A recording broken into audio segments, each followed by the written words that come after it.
যেরকম পানি যেরকম ভালো সেরকমই আর কি একটা ফিল পাবেন। যাই হোক সব মিলিয়ে ধারে গোপালগঞ্জের মধ্যে এক্সপোর্ট না থাকার কারণে এই এক্সপোর্টটা দারুণ। আপনারা আসতে পারেন, ঘুরতে পারেন, দেখতে পারেন, খুবই ভালো লাগবে। আশা করি সবার এই জন্য সবার জন্য শুভকামনা থাকবে, সবাই ঘুরতে আসবেন। আসলে এক্সপোর্টটা ধারে কাছের মধ্যেই একটা আলাদা অন্যরকম। যারা ক্লান্তি কাজ করতে করতে ক্লান্তিতে পড়ে গেছেন, তারা একটু ডিপ্রেশন আছে, তারা হয়তো বা এখানে ঘুরতে পারেন।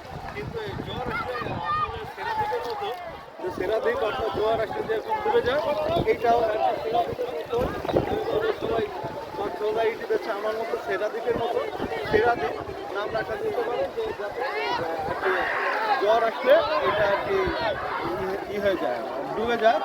আবার যখন বাটা লাগে তখন এটা যায়। আশা করি সবাই ঘুরতে আসবেন, ভালো পরিবেশ আছে এবং আইন শৃঙ্খলা বাহিনী যাতে আরও সুন্দরভাবে এই ই করে যাতে ঘুরতে সবাই পারে, সেই আশা ব্যক্ত করে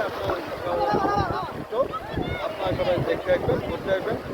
সবাই জন্য